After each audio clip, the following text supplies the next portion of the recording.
ये सब कहानी जब उन लोगों को देखे थे तो हेमंत जी भी थोड़ा भावुक हुए, क्योंकि अगर आप भी अपने किसी बहुत ख़ास व्यक्ति के साथ में कुछ ऐसे पल में मिलते हैं जब शायद बोलने के लिए बहुत कुछ होता नहीं है लेकिन महसूस करने के लिए बहुत कुछ होता है। तो देखिए, न्यू टेक्नोलॉजी बहुत अच्छी है, अप्रिशिएट भी करना चाहिए, लेकिन कुछ पद्धति ऐसी है जो वर्षों वर्ष पुरानी है, तो आप उसको नकार नहीं सकते। मिंट लेते हैं, जो आप पुदीना लेते हैं, उसकी आप घर में चाहे लस्सी के रूप में आप पी लें, चाहे छाछ के रूप में या चटनी बना के भी लेते हैं। ये सब चीज़ें क्या है, प्रकृति हमें दे रहा है, तो प्रकृति हमारे साथ कभी धोखा नहीं करता, हम प्रकृति के साथ ज़रूर धोखा करते हैं। इस इको पार्क में ऐसे तो हम लोग हमेशा पार्क देखते हैं, झूला झूलने जाते हैं, बच्चों को घुमाने लेकर के जाते हैं, थोड़ा शाम का समय सुबह का समय टहलने के लिए जाते हैं, लेकिन आज इस पार्क में उपस्थित होकर मुझे खास करके जो हमारे साथ में वो व्यक्तित्व जो नहीं रहे, पीपी हेम्ब्रम जी, मैं बहुत बहुत उनका आभार प्रकट करना चाहती हूँ कि उनकी शिक्षा, उनका जो ज्ञान है, आज हम सब लोग साथ में मिल करके इस पद्धति को, इस ज्ञान की पद्धति को हम आगे बढ़ाने का काम कर रहे हैं। और झारखंड में मेरे लिए ये सौभाग्य की बात है कि गांडे में ऐसे पार्क का अनावरण हो रहा है जो शायद झारखंड में और कहीं नहीं है। तो ये सौभाग्य मेरी कर्म भूमि, हमारे बड़े आदरणीय व्यक्ति जो आज हमारे साथ नहीं हैं, और ख़ास करके उन व्यक्ति जिन दिशम गुरु शिबू सोरेन जी को मैं कैसे भूल सकती हूँ, वो मेरे पिताजी हैं और उनकी कर्म भूमि मेरी कर्म भूमि बनी है। तो ऐसे व्यक्तित्व जब बहुत हमारे जब पीपी हेम्ब्रम जी मोराबादी के आवास में आए थे और उनको जब ये जानकारी मिली कि गुरुजी का स्वास्थ्य थोड़ा सा बिगड़ गया है, तो वो यहाँ से वो रांची आए। मैं नहीं थी, लेकिन आपके हेमंत दादा वहाँ उपस्थित थे, तो उन्होंने जो बताया था वही मैं आपके समक्ष रखना चाहती हूँ। उनका कदम, हेम्ब्रम चाचा जी का जब पहला कदम मोराबादी आवास में पड़ता है, तो गुरुजी के चेहरे में एक बहुत मुस्कुराहट और एक ऐसी चमक आ जाती है जैसे बचपन का कोई दोस्त मिल रहा है। शरीर काम नहीं कर रहा था, बहुत धीरे धीरे मंद मंद गति से सोफा में वो बैठे, लेकिन दो व्यक्तित्व जब आपस में बोल भी नहीं पाते हैं, लेकिन उनके हाव भाव सब समझ सकते हैं कि उनकी पूरी जीवन की कहानी, कुछ अच्छे पल, कुछ खराब पल, कुछ तकलीफ वाले, ये सब उनकी आंखों के सामने में गुजर रहा होगा। और जब ये सब कहानी जब उन लोगों को देखे थे तो हेमंत जी भी थोड़ा भावुक हुए, क्योंकि अगर आप भी अपने किसी बहुत ख़ास व्यक्ति के साथ में कुछ ऐसे पल में मिलते हैं जब शायद बोलने के लिए बहुत कुछ होता नहीं है लेकिन महसूस करने के लिए बहुत कुछ होता है, तो वैसे पल में हेमंत जी ने बताया कि तब मैंने पहली बार जाना था कि ये होम्योपैथी है। तो मैंने यही सवाल पूछा कि ये होम्योपैथी होता क्या है। हमने एलोपैथी सुना है, होम्योपैथी सुना है, ये होम्योपैथी क्या है।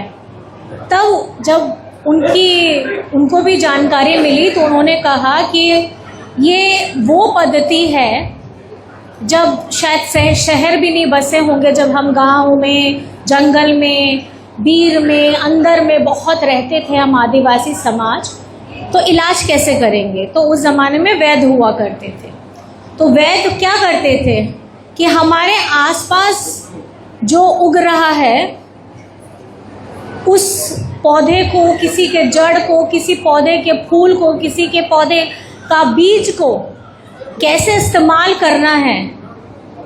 तब डॉक्टर तो होते नहीं थे जंगल के अंदर में, तो आदिवासी समाज अपनी पद्धति को कैसे, कहीं पे मान लीजिए कि आप जंगल में रह रहे हैं, सांप ने काट दिया, बिच्छू ने काट दिया, किसी कीड़े मकोड़े ने काट दिया, तो इलाज तुरंत कैसे होगा? जो हम आजकल सरल भाषा में बोलते हैं कि फर्स्ट एड, तो वो फर्स्ट एड कैसे होगा? तो ये उस वक्त की पद्धति है जब जंगल पहाड़ के अंदर में हम लोग सब रहा करते थे।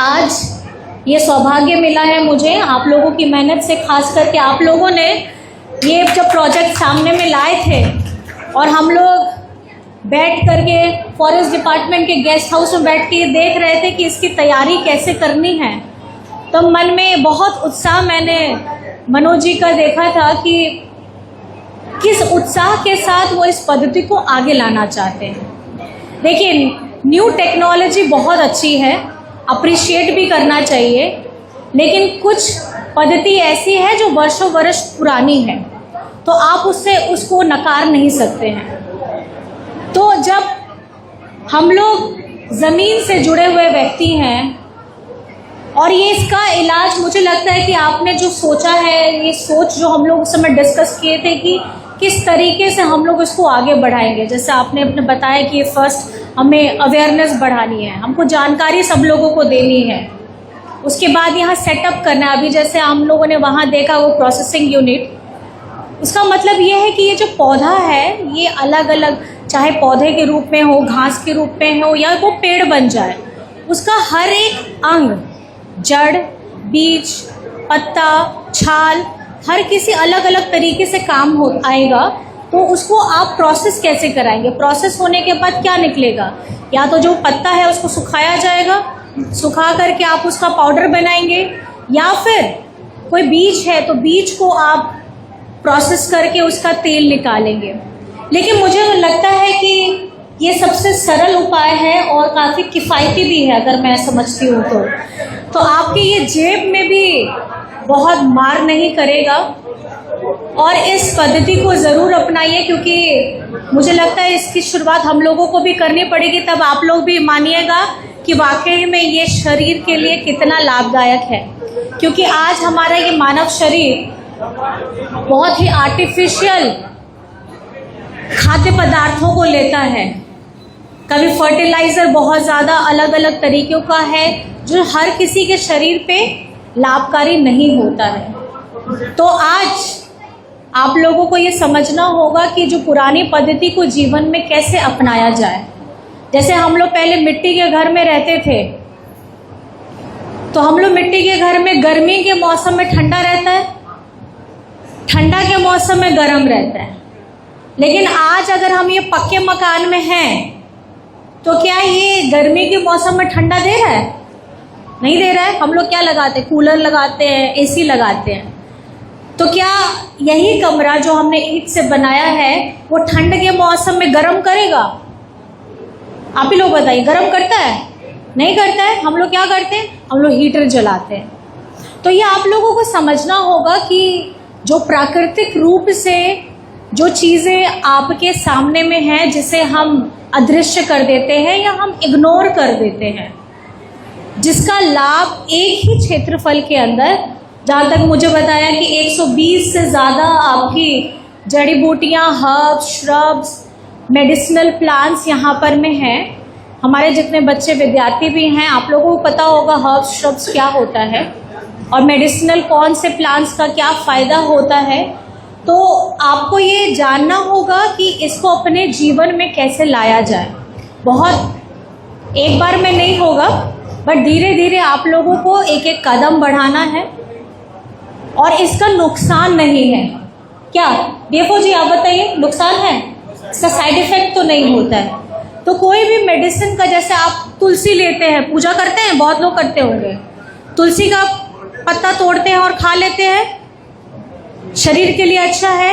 मिंट लेते हैं, जो आप पुदीना लेते हैं, उसकी आप घर में चाहे लस्सी के रूप में आप पी लें, चाहे छाछ के रूप में या चटनी बना के भी लेते हैं। ये सब चीज़ें क्या है? प्रकृति हमें दे रहा है। तो प्रकृति हमारे साथ कभी धोखा नहीं करता, हम प्रकृति के साथ ज़रूर धोखा करते हैं। और ये हम लोगों को सुनिश्चित करना है कि हम प्रकृति को जितना दे रहे हैं और प्रकृति हमें जितना दे रहा है हम उसके लिए क्या कर सकते हैं। वो जितना हमें दे रहा है हमें उससे कहीं ज़्यादा उनको वापस देना चाहिए, क्योंकि अगर जब तक ये प्रकृति है तब तक हम रहेंगे, प्रकृति नहीं रहेगी तो फिर हम लोगों को अभी जीना मुश्किल हो जाएगा। बच्चे हमारे हैं, आप लोगों को पता है ना, जब हम लोग सांस लेते हैं कहाँ से मिलता है ये सांस? पेड़ों से। और हम लोग छोड़ते क्या है? Carbon dioxide. तो हमारा पौधा या पेड़ क्या लेता है और पूरा वो प्रोसेस करके हमको क्या देता है? ऑक्सीजन। तो एक रिलेशन है। तो ये रिलेशन हमारे बच्चों को भी पता है, ये आप लोग को भी पता है, लेकिन ज़्यादा जागरूक हमारे बच्चे हैं। लेकिन इसीलिए जो हमें आप लोगों ने यहाँ पौधे दिए हैं इसके लिए मैं बहुत बहुत आपको धन्यवाद करना चाहूँगी। और क्योंकि आगे इसको हम किस तरीके से वेल डेवलप तरीके से लेके जाए कि ये झारखंड राज्य नहीं हमारे भारत देश में एक अनोखा इको पार्क हो, ये सुनिश्चित कैसे करें, ये हमारा लक्ष्य होना चाहिए। और बहुत सारे, और जब ये हम अपने लक्ष्य तक पहुंचेंगे तो हम ये कोशिश करेंगे कि इसकी पढ़ाई को, पद्धति को किस तरीके से हम अटैच करके एक एजुकेशन बेसिस में लाएं ताकि लोगों को ये शिक्षा मिले। और इसका, क्योंकि अभी हमारे बीच में वो व्यक्ति नहीं है, लेकिन मैं चाहूँगी कि उनका भी सपना रहा होगा कि ये शिक्षा, ये ज्ञान, ये अर्जन जो उन्होंने इतने बरसों बरस से किया है वो सब लोगों के बीच में पहुँचे। तो मैं बस आप सभी का बहुत धन्यवाद करना चाहती हूँ आपकी कार्यकुशलता के लिए कि इतने मेहनत के साथ आपने अलग अलग जगह से ला के एक क्षेत्रफल में आपने सबको दिखाया है, प्रदर्शित किया है। मैं चाहूँगी कि बाकी और लोगों को भी, हमारे माननीय मंत्री जी को भी यहाँ पे ज़रूर बुलाया जाए और एक बार आप ज़रूर उनको बोलिएगा कि यहाँ पर मैं देख करके, और आप लोगों को, आपके लिए, क्योंकि वो हमेशा खड़े रहते हैं यहाँ पर, मैं उनके विज़न के लिए, आपके विज़न के लिए मैं बहुत बहुत धन्यवाद करना चाहती हूँ। और सभी साथियों का भी बहुत धन्यवाद करना चाहती हूँ जो इस जोश के साथ, और इस एक व्यक्ति का छोटा सा सपना है जो आज जीवित नहीं है, बस उसको जीवित करके हमें आगे बढ़ाना है। यही संकल्प सबको करना है और अपने पर्यावरण का, अपने अगल बगल हर किसी का ध्यान रखें। इन्हीं बातों के साथ मैं आप सभी को बहुत बहुत धन्यवाद करना चाहती हूँ और आपको बहुत बहुत बधाई भी देना चाहती हूँ। और सभी यहाँ साथी जन जो बहुत मेहनत किए हैं और परिवारजन जो यहाँ आए हुए हैं, आप सभी को भी मैं बहुत बहुत आभार करती हूँ, धन्यवाद करती हूँ। जोहार।